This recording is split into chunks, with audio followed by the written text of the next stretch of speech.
Bom, hoje iremos falar um pouco sobre o empreendedorismo desde os seus primeiros passos. Bom, a sigla MEI significa microempreendedor individual, que é considerado uma figura jurídica. Ele trabalha por conta própria e é legalizado como pequeno empresário. Quando você se cadastra como você passa a ter CNPJ, ou seja, você tem facilidades na abertura de uma conta bancária, no pedido de empréstimos e na emissão de notas fiscais, além de ter obrigações e direitos de uma pessoa jurídica. Benefícios do MEI. Bom, os benefícios do MEI são o auxílio de doença, que seria um seguro concedido a pessoas que tiver problema na saúde. Também tem a aposentadoria por idade, trabalhadores que alcançam a idade mínima para se aposentar e possuem um determinado tempo de contribuição. Salário maternidade. Ele auxilia financeiramente a pessoa que está em período de licença maternidade. Pensão. Seu objetivo é cumprir as despesas necessárias de uma certa pessoa. E o auxílio reclusão. É um benefício para as pessoas privadas da liberdade, de baixa renda que trabalham e contribuem para o INSS no momento da sua prisão. INSS, Instituto Nacional de Seguro Social. Começando seu próprio negócio. Cadastrar. Primeiramente, é necessário cadastrar-se como um MEI. Com isso, você tem benefícios e obrigações, como ter um CNPJ, emitir nota fiscal, vender para o governo, acessar serviços bancários específicos, pagar tributos mais baratos, dentre outros. Para se cadastrar, é necessário entrar no portal do empreendedor, preencher o formulário de inscrição e assinar as declarações. Certificado. Esse serviço permite que seja emitido o comprovante de condições de microempreendedor individual, CCMEI. Esse documento certifica a condição atual do MEI. Para emitir, também é necessário entrar no portal do empreendedor, porém você já será um MEI. Gerenciar funcionários. Para termos um bom gerenciamento e uma boa relação com nossos funcionários, precisamos de algumas coisas, entre elas, motivação, comunicação, trabalho em equipe, conhecimento e competência, treinamento e desenvolvimento, estabelecer metas, apostar nos feedbacks dos funcionários, estimule a participação, tenha uma boa ferramenta de comunicação, realize pesquisas de climas, desenvolva seus funcionários entre diversas outras coisas. Direitos funcionários. A empresa tem que dar aos funcionários diversos direitos, como a jornada diária máxima de 8 horas, descanso semanal remunerado, férias, pagamento de hora extra, atuação em ambiente salubre, aviso prévio, licença de maternidade e paternidade, 13º salário, proteção contra demissão sem justa causa e seguro-desemprego. Nota fiscal. Bom, a nota fiscal é um documento fiscal que possui como finalidade registrar uma transferência de bem ou de um serviço comercial prestado por uma pessoa ou por uma empresa. Bom, mas para que ela serve? Basicamente, ela serve para comprovar que a empresa paga corretamente seus tributos para garantir aos seus clientes e fornecedores que fazer negócio com a marca é seguro, aumentando assim a confiabilidade de todos. Como gerenciar uma empresa? Primeiramente, cadastrar sua microempresa. Emitir seu certificado de microempreendedor individual e sua assinatura eletrônica. Após ser oficialmente uma microempresa, consulte o CNPJ. Emita sua certidão de regularidade fiscal e também o extrato de contribuição, CNIS. Sempre esteja atualizando o seu MEI. Se for preciso, depois de um tempo de empresa, solicite seu próprio alvará e licença de funcionamento. Olá, boa tarde. Nós estamos aqui com Ailton Mendes. E Ailton, por favor, nos conte um pouquinho da sua história.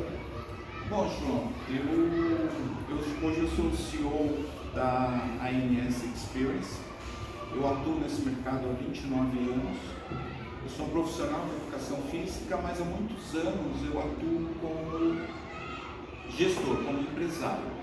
Então eu fiz a transição, a minha história conta só um pouquinho. Com a sua idade eu já trabalhava como cabeleireiro. Então a minha vida toda eu fui um empreendedor. Muitas vezes sem saber o que era ser um empreendedor. Mas aí ao longo da minha trajetória, da minha carreira, eu fui fazendo cursos, ganhando experiência e entendendo que eu sempre fui um empreendedor nato. Eu não sabia o que eu estava fazendo, mas eu tinha aquele conjunto de ações ao qual me fazia chegar onde eu cheguei hoje. E aí, lógico, os anos, as experiências, faz com que a gente tenha mais reporte, a gente tenha mais estofo, né? Para poder estar gerindo. Mas eu vou te falar uma coisa, João. Todo dia a gente está aprendendo algo novo. Entendi. Então vamos começar com as perguntas. Tá bom. A primeira pergunta é: como foi começar no meio do empreendedorismo? Olha, no meu caso foi natural. Eu venho de uma família de cabeleireiros, meu pai é cabeleireiro, e com 11 anos eu já sabia cortar cabelo. Então ele me colocou para cortar cabelo ao lado dele. Então com 11, 12, 13 anos, eu já tinha os meus clientes, eu já ganhava o meu dinheiro, eu já administrava a minha vida. Como eu disse antes, eu não sabia que isso era ser empreendedor, mas comigo foi meio natural. Não foi como a maioria das pessoas se tornou empreendedor porque perdeu o emprego ou porque não conseguia ter um emprego. Então a necessidade colocou ele à frente de ser um empreendedor. No meu caso não, foi muito natural, foi muito fluido, sabe? Então eu posso dizer que eu fui um cara sortudo nesse quesito. Segunda pergunta: é difícil conquistar novos clientes? Não. Ter novos clientes depende muito da tua entrega, o que você faz. Então, eu vou falar assim: tem gente que vende cocô de vaca, que é esterco, e fica rico. E tem gente que vende ouro, diamante, e fica pobre. Poxa, mas um vende cocô, o outro vende diamante. Como é que um fica rico e o outro fica pobre? Com a maneira qual você se relaciona com as pessoas. Então, para que você conquiste novos clientes, você precisa ter um produto de qualidade, você precisa ter uma preocupação de entrega para com o seu cliente, não importa qual seja o seu produto. Por exemplo, sorvete. Tem N números de sorvetes, não tem? O seu sorvete tem que ter algo especial. O seu sorvete tem que remeter algo às pessoas. Se ele fizer isso, ele gera valor. Aí o preço é secundário. Vou te dar um exemplo. Tem um sorvete que eu adoro comer com os meus netos.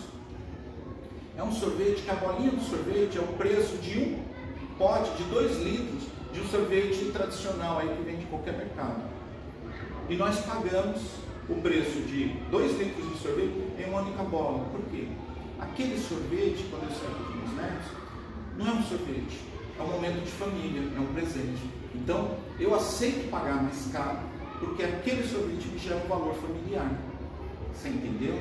Então, ganhar cliente é assim: tratar o seu cliente como você gostaria de ser tratado, ser correto com o seu cliente, estar preocupado com as dores do seu cliente, o que eu estou entregando ao cliente. Então, por exemplo, aqui, que é uma escola, eu não poderia só estar preocupado em ensinar a vocês 1 mais 1 é 2 e pronto, acabou, vocês aprenderam, eu fiz a minha parte. Mas não. Qual que é o diferencial dessa escola? É humano. Quando vocês têm algum problema, não tem gente ali para estar ajudando vocês? Não é aprendido no dia a dia da escola, na cultura da escola, que a gente tem que se colocar no lugar do próximo? Isso não dá um acolhimento? Quando você está de férias, você não sente falta de estar nesse ambiente? Isso se chama valor. Então, quando você alcança esse grau de entrega, o cliente vem de forma natural para você. No começo, você teve dificuldade de administrar a sua empresa? Muita. Porque eu não tinha as ferramentas de gestão. O que acontece muito no Brasil é assim, como eu disse antes, as pessoas se tornam empreendedores muitas vezes por conta de uma necessidade, não por conta de um desejo. Então eu perdi meu emprego, eu preciso sustentar minha família, eu preciso manter meu filho na escola, eu preciso colocar comida dentro de casa, eu preciso pagar aluguel, vou montar o meu negócio. E aí a pessoa fala, sou empreendedor. Não, ela não é uma empreendedora, ela tem um autoemprego. O que é um autoemprego? Ela é chefe dela mesma. Um empresário é diferente. O empresário, quando ele é um empresário, ele fica na estratégia da empresa, ele fica na visão da empresa. Quem faz a entrega, quem está ali no dia a dia, não é ele está por trás, ele está nos bastidores. Muitas vezes a gente nem sabe quem é que está pensando naquela empresa. Agora, quando eu tenho um autoemprego, eu faço tudo. E um autoemprego, ele é caracterizado pelo quê? Se eu tivesse empregado, eu ganharia 3 mil reais para fazer o que eu faço. Como eu sou dono do meu negócio, entre aspas, eu ganho 2.500. Quer dizer, eu já ganho menos. E aí, assim, eu não tenho final de semana, eu não tenho férias, eu não tenho 13º, eu não tenho fundo de garantia, eu não tenho contribuição previdenciária. Tudo que um colaborador vai ter, que é um empregado. Então, você está numa situação desfavorável a você. A maioria dos empreendedores no Brasil estão assim. Por quê? Porque eles não sabem fazer precificação do seu produto. Por exemplo, eu vou vender paçoca no Farol. Aí eu paguei R$1 na paçoca, eu vou vender por 2. Mas será que o 2 é o preço certo? Será que é muito caro? Será que é muito barato? Você não sabe. Tem fórmulas para fazer a precificação. Tem fórmulas para você chegar nesse valor. Por exemplo, João, o Sebrae, ele é um órgão público de ajuda ao pequeno e médio empresário. Na minha opinião, todo mundo que deseja empreender, como você, por exemplo, você pode querer empreender. Vai lá e faz o curso do Sebrae. O Sebrae tem N cursos. A maioria dos seus cursos são de graça. São cursos de uma semana. Às vezes tem curso de 2, 3 horas só. Aí você vai aprender as ferramentas de gestão. E aí, uma vez aprendido essas ferramentas, você vai poder prosperar muito mais rápido. O que eu quero dizer com isso? Você sai aqui do zero absoluto. Para você chegar a ter 100 clientes, se você não tiver essas ferramentas de gestão, de repente demora 2 anos. Agora, se antes de você sair aqui do zero absoluto, você se preparar, você desenhar o teu produto, você pensar nas dores do seu cliente que você vai estar tirando, você sai aqui do zero, de repente em um mês você já está com 100 clientes. Você entendeu? Faz sentido para você? Então, o que eu quero dizer? A falta de preparo faz com que os empresários, os empreendedores que estão iniciando a sua vida tenham dificuldades. Eu vou te falar, eu tenho 29 anos de experiência. Até hoje eu preciso de ajuda. Porque todo dia surgem novas ferramentas. Ferramentas que muitas vezes eu desconheço. Eu não sou, por ser o dono, hoje eu sou o dono, eu não sou obrigado a saber tudo. Mas eu sou obrigado a saber, ter a humildade de saber que eu não sei tudo. E aí eu posso ter ajuda de pessoas para que o meu negócio prospere mais. O meu negócio prosperando mais, eu posso contratar mais pessoas, eu posso ajudar mais pessoas. Entendeu? Então, assim, é muito difícil no início? É. Mas por que é difícil? Porque falta conhecimento, falta preparo. Você, eu sei que nos nossos bastidores aqui, você falou que você quer ser jogador de futebol. Então você é um empreendedor. Você é um empreendedor da sua carreira. Você sabe que para você ser um atleta, você não vai poder beber, você vai ter que dormir cedo, você sabe que você não vai poder fumar, você sabe que você vai ter que ter um estilo de vida que vai te diferenciar dos seus colegas. Porque se você quiser ter a mesma vida dos seus colegas que não querem ser jogadores de futebol, você não vai ser um jogador de futebol, você tem que se diferenciar. Talvez falte para você hoje um pouco desse conhecimento aprofundado. Mas o seu comportamento para que você se torne jogador de futebol já vai fazer com que você fique diferente dos outros. E isso é uma forma de empreender. Você já está empreendendo numa carreira esportiva. Entendeu? Você sabia que você estava fazendo isso, João? Não. Mas você está fazendo. Tá. O que você achou mais difícil quando começou a ingressar nesse negócio? O que eu achei mais difícil é saber o que fazer. Eu não sabia. Eu tinha um desejo. Então, eu queria levar saúde para as pessoas através da atividade física. Então, eu não sabia. Aí, o que eu fiz? Eu fiz uma faculdade de educação física. Aí, eu aprendi sobre o produto que eu entrego, que é atividade física. Perfeito. Fiquei um professor muito bom, sou muito dedicado. Só que aí, eu percebi o seguinte, eu falei, caramba, eu já tenho 4 anos de empresa e eu não sei o que é um fluxo de caixa. Eu não sei criar uma precificação, eu não sei o que é uma chave de resultado, eu não sei como o meu negócio está indo. Eu preciso ir atrás de conhecimento. E aí, eu passo todo o resto da minha vida dedicando a aprender novos meios de gestão. Porque aí eu percebi que para ser um empresário, eu precisava me afastar do que eu mais gostava, que era dar aula, e me tornar de fato um empresário. E é muito difícil, João, você transpor essa ponte daquilo que você ama para aquilo que você precisa ser, para que o que você ama cresça. Entendeu? Então, o que eu achei mais difícil é o que fazer. Eu não sabia. Eu só tinha o desejo de fazer. Mais ou menos como você está hoje, aí que você tem o desejo de ser um jogador de futebol. Bom, as suas academias já estão muito bem, mas Você tem mais metas assim para melhorar a empresa? Sim. Hoje, as nossas academias, a MS Experience, ela já está consolidada, é uma empresa firme. Nós sofremos muito na pandemia, sabe? Nós tivemos que ficar fechados aí. No período de 2 anos, a gente perdeu 1 ano de faturamento. Então, assim, foi um impacto muito forte. Graças a Deus, a gente está se recuperando bem disso. O mercado está aquecido, ou seja, as pessoas entenderam que a atividade física é saúde. E aí, o que eu vejo para o futuro? Eu quero otimizar as minhas academias, ou seja, elas têm como ficarem melhores. Então, a gente está trabalhando para melhorá-las, tanto na parte de estrutura, como na parte humana, como na parte de entrega. E a minha próxima meta não é abrir mais AMSs com o meu capital, ou seja, com o meu dinheiro. Eu quero que outras pessoas invistam no meu produto na AMS. Então eu quero ser uma franqueadora. Então, o que acontece? Eu quero ter conhecimento que o Ailton tem, mas eu não tenho 30 anos para esperar. Mas eu tenho dinheiro para montar a academia. Ok. Ele me procura, eu ensino tudo, eu licencio ele a usar a minha marca, a AMS, dentro da minha cultura, dentro dos meus princípios, dentro dos meus valores, e ele vai pegar os 30 anos de experiência que eu tenho, e no dia seguinte ele já vai estar usando. E por isso ele vai pagar um valor mensal para poder estar usando a minha marca, para poder estar usando esse conhecimento. E com isso a roda vai girar. Então, os nossos objetivos aí é de transformar a AMS numa franqueadora de academias. Entendi. Como você lida com a concorrência e mantém sua diferenciação no mercado? A concorrência é muito boa, porque ela nos obriga a sair do comum. Então, você imagina assim, eu não preciso me movimentar, porque estou sozinho no mercado. Então, o que eu entrego está ótimo. Então, eu nunca mais vou precisar mudar. Seu pai mexe com o carro, não é isso? Sabe aquela oficina velha, suja, cheia de óleo no chão, mecânico todo sujo? Aquele era o mecânico dos anos 70, era aceito daquele jeito. Hoje em dia, como que é uma mecânica nova dos carros caros? O chão é impecável, ele está vestido macacão claro, mão limpa, muita tecnologia, etc, etc. Agora, você imagina aquele mecânico antigão, se eu tirar ele lá dos anos 70 e colocar ele em 2020, ele vai ter emprego? Não. Alguém vai querer trabalhar com ele? O que fez ele sair daqui e chegar aqui? A concorrência.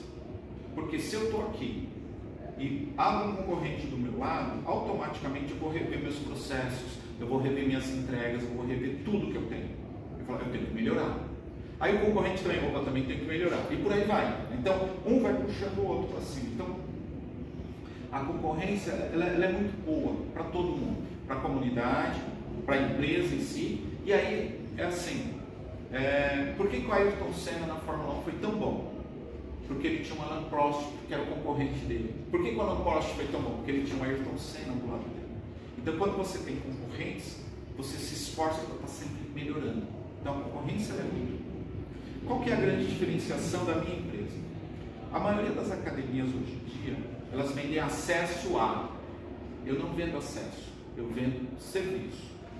Traduzindo, a maioria das academias, para ter um grande volume de pessoas, elas diminuíram o seu preço, diminuíram também as suas entregas de serviço e falam assim, olha, você paga pouquinho, mas você tem direito a ter acesso à minha estrutura, a ter acesso aos meus equipamentos. E na média eles têm que ter 3 alunos por metro quadrado. Na MS Experience não. Eu não vendo acesso, eu vendo serviço. Então a nossa cultura é a estrutura e os equipamentos são só os facilitadores. Mas a grande entrega é o meu professor. É o que o professor vai cuidar de você. O aluno chega, eu não quero que o aluno fique sozinho, eu não quero que o aluno se sinta abandonado, eu quero que o professor esteja do lado dele. Não é um personal trainer, até porque eu teria que colocar meu preço muito alto.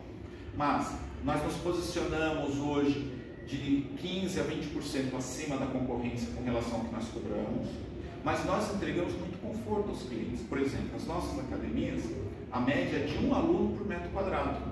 Enquanto as outras academias que vendem um pouco mais barato é de 3 alunos por metro quadrado. O que isso resulta? Na minha você vai treinar, dificilmente você vai ter que trocar equipamento um com o outro cliente.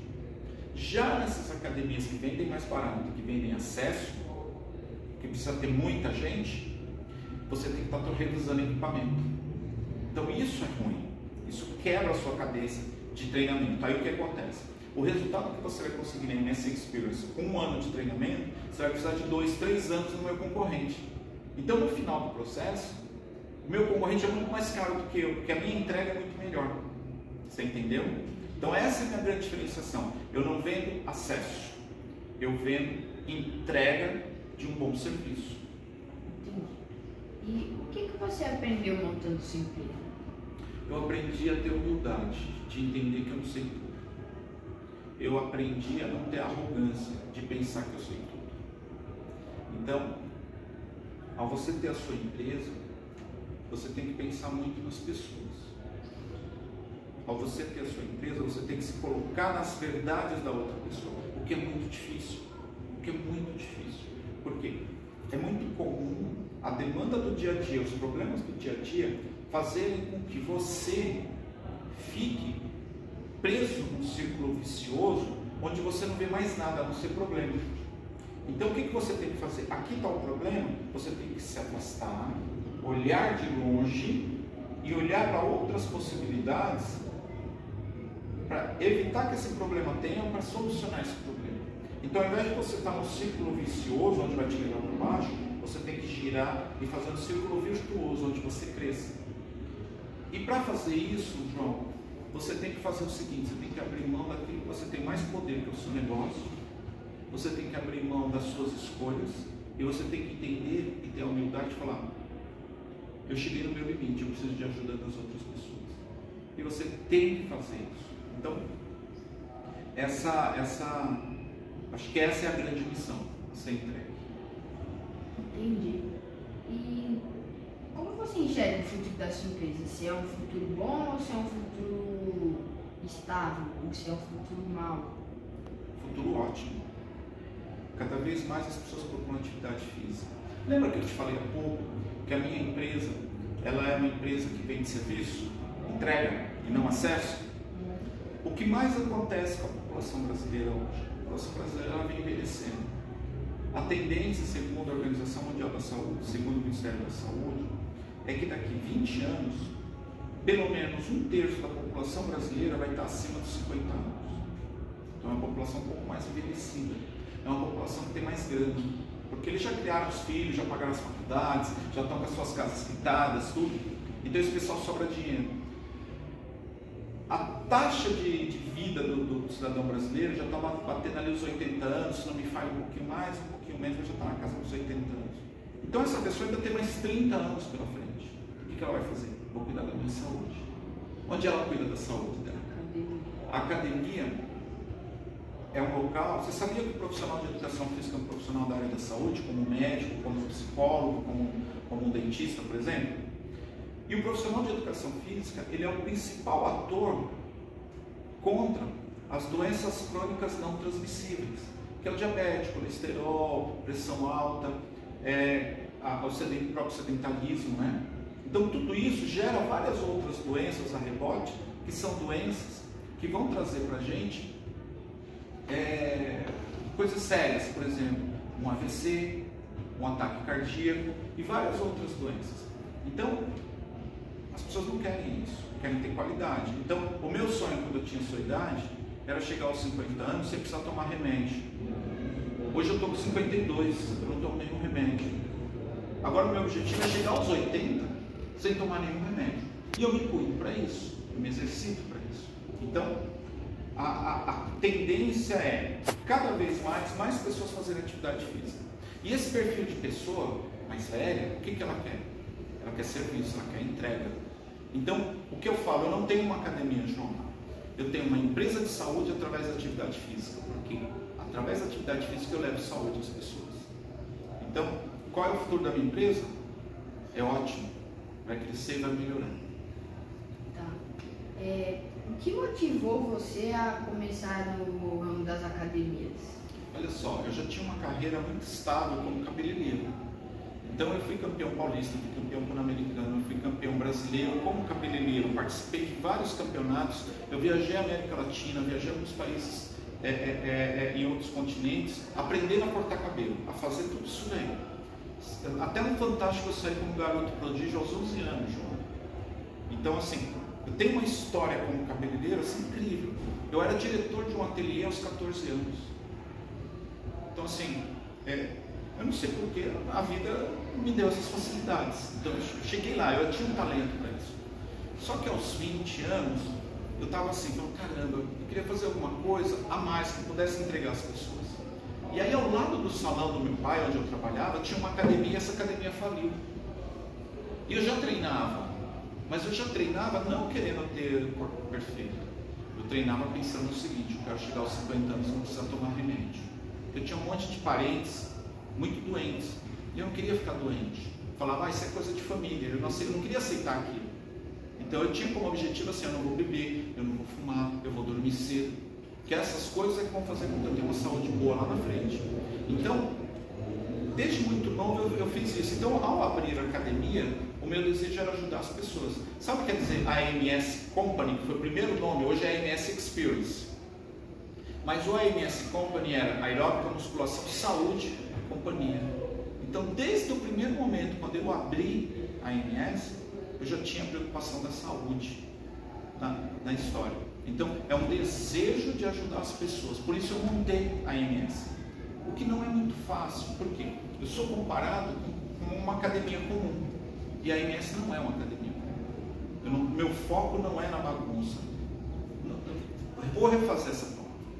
Meu foco não é na muvuca, não é na festa. Faz parte ter bagunça. Faz parte ter a muvuca. Faz parte ter a festa. Mas o meu negócio não é isso. O meu negócio é entregar saúde. E se para entregar saúde mental e social precisa ter a bagunça, a festa, tal, também vão ter. Mas a saúde física é o que está na frente. Então a gente sempre ficou assim. Inclusive eu convido você e vocês a visitarem nesse experiência, vocês vão ver.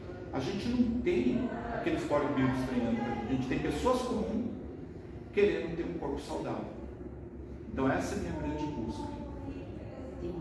E como você faz para ter um bom gerenciamento dos seus funcionários? Olha, essa é a parte mais difícil. Então, ao longo dessas 3 décadas, a gente viu uma mudança dentro da sociedade, onde no passado a pessoa queria entrar dentro de uma empresa e ficar 30, 40 anos na mesma empresa. E hoje a sociedade entende que essa pessoa com essa característica é uma acomodada. Eu não sei dizer quem está certo ou quem está errado, mas a gente vê hoje um desejo muito grande de uma entrega e de um merecimento, de uma recompensa muito rápida. E na vida real não é assim. As coisas para elas chegarem para a gente precisa ter muita dedicação, precisa ter muito empenho, precisa ter muito suor. Não cai do céu. Com raras exceções, existe uma exceção aqui, outra ali, sim, mas muitas vezes é só um fogo de... Sabe um fogo de artifício que sobe muito rápido, explode aquela coisa mais linda que todo mundo... Uau! Aí daqui a pouco ela apaga e some. Tem muitas carreiras que são assim, pessoas que a gente fala, nossa, eu quero ser igual àquela pessoa, mas ela não fica 2 anos no topo, ela cai. Então, para que você tenha algo tangível, para que você consiga ter uma equipe ali, primeira coisa, você precisa fazer sentido para essa equipe. A sua missão, a sua visão, os valores da sua empresa tem que fazer sentido para essa equipe. Segundo, essa equipe, ela precisa estar motivada, ela precisa estar ali no dia a dia, entendendo para que ela serve, que não é muito fácil. E aí a gente tem que trabalhar muito contra a cultura do vitimismo. Então existe isso muito forte hoje, que as pessoas se dizem vítimas de tudo. Eu sou vítima porque eu sou careca, tá, gente? Você é vítima porque você é loiro branquinho, tadinho de você. A gente tem que parar com isso, ninguém é vítima de nada. Nós somos resposta àquilo que nós somos. Então nós temos uma característica. Eu, por exemplo, eu sou careca. Sabe qual é a vantagem, João? Eu saio do banheiro e meu cabelo já está seco.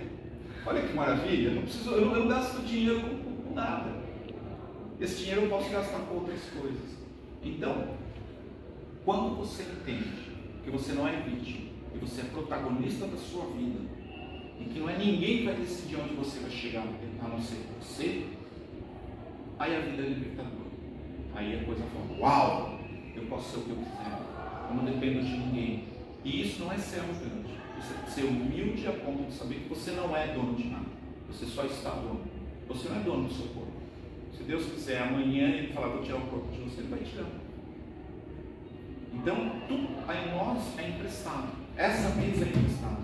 A pessoa que você fala, eu sou dono dessa mesa, não é. Você está dono. que no dia que você for embora, alguém vai ser dono dessa mesa, que não é você. Então, acho que a maior dificuldade, João, é você conseguir colocar nas pessoas o seu amor, o seu desejo, o seu olhar, para que ela entregue igual às pessoas. O que é natural, tá? Essa dificuldade, porque eu faço isso há 29 anos. Se eu contratar você hoje, você vai demorar hoje 29 anos para ter o mesmo entendimento que eu tenho desse negócio. Então, eu tenho que ter essa humildade de saber um passo de cada vez. E a última pergunta, você tem alguma dica para alguém que está começando no empreendedorismo? Tem. Procure o Sebrae, faça os cursos. O Sebrae ele é um órgão fantástico, porque ele tem lá os seus consultores e você vai chegar, por exemplo, me fala um projeto seu aí, João. Tá, se você fosse montar hoje algo, o que você montaria? Você acha que seria fantástico? Um restaurante, pois bem. Então você vai lá no Sebrae e falaria assim: oi, olha, meu nome é João, eu gostaria de montar um restaurante. Aí eles vão falar: pô, que legal. Onde que é o seu restaurante, como que é, quanto dinheiro você tem, qual é o seu nível de conhecimento, etc. Tem um consultor, ele vai fazer essas perguntas, você vai responder da forma mais sincera possível. Aí ele vai falar assim: olha, nessa escala aqui de empreendedorismo, você está aqui, você está aqui, você está aqui, ou você está aqui. Não importa onde você está, eles vão te ajudar. Olha, você está aqui embaixo. Então, primeiro vamos aprender as regras de um restaurante. Por exemplo, imagina que isso aqui é um produto. Eu posso colocar esse produto aqui assim? Não posso. Por quê? A vigilância sanitária proíbe qualquer produto de limpeza ser colocado diretamente no chão. Ele tem que estar em cima de um estrado, de preferência um estrado plástico. Não pode ser um estrado de madeira, porque a madeira absorve o líquido e pode trazer outros tipos de insetos para o seu estabelecimento, e o seu estabelecimento é um estabelecimento monitorado pela vigilância sanitária. Você sabia disso? Você sabia que o seu estabelecimento precisa ter POP? POP é procedimento operacional padrão.